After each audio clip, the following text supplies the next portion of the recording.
This beef chuck roast is gonna become Italian beef. It's gonna be pulled Italian beef, but it's gonna be Italian beef. Check it out. I'm gonna do this all in the Instapot here. I have oil. I've got it set to saute right here, and we're ready to go. So we're gonna drop the chuck roast in, get it browned on both sides, and then start the cooking process all in the Instapot.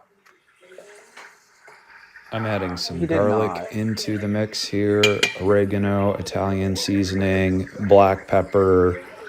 It's going to be a little bit of a party in there. And then I have some of my own beef broth from previous cooks that I'm adding. If you don't have that, you can use prepackaged broth or some bouillon, or better than bouillon. That would be great as well. But that's why you see this frozen chunk that's going to get thrown in here in just a second. But first we got to flip it over and brown the other side. You want to make sure that this is pretty wet, so if you're not adding some liquid to it with better than bouillon or a paste, make sure to add some water in there, and then we're going to put the lid on. So setting the lid here, making sure that that little steam release is set, and then I press on meat stew and then put my time in, approximately 60 minutes with high pressure, and then it's going to release for about 20 minutes to 15 minutes. So it is going to take a little while. Remember with the Instapot, when it's telling you how long to set it, it's going to take additional time for pressure to release and build up.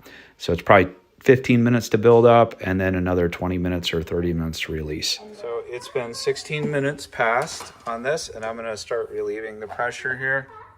Got to be careful with that. When the pin drops down, you'll be able to open the lid. We'll see what's inside.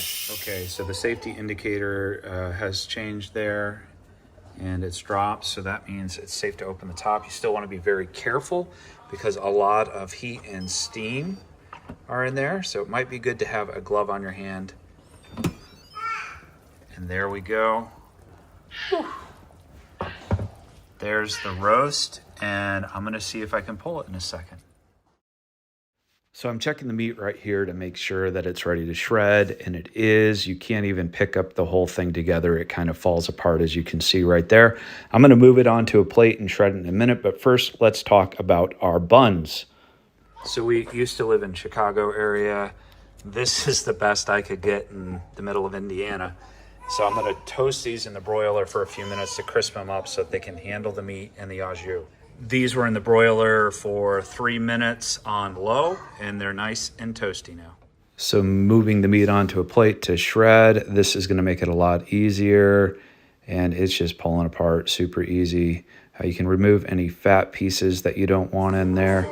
And then I added some au jus over the top of it, and then we poured some on the side for anybody who wanted to dip like a French dip. So here's what my shredded Italian beef looks like. I could get giardiniera, so I kind of put some banana peppers and pepperonis on there, and I'm ready to eat this. Let's check it out. First taste for me. The other kids said they loved it a lot. What does the first bite say? Oh, first I'm gonna dunk it. Yeah, you gotta dip that thing. Get it wet. Like you always do. Yeah. And it's delicious. Yeah, I approved this recipe, and I love my Instapot. There's so many things you can do with it. This is just one of those things. First time trying this, and I'm going to be making it again for sure.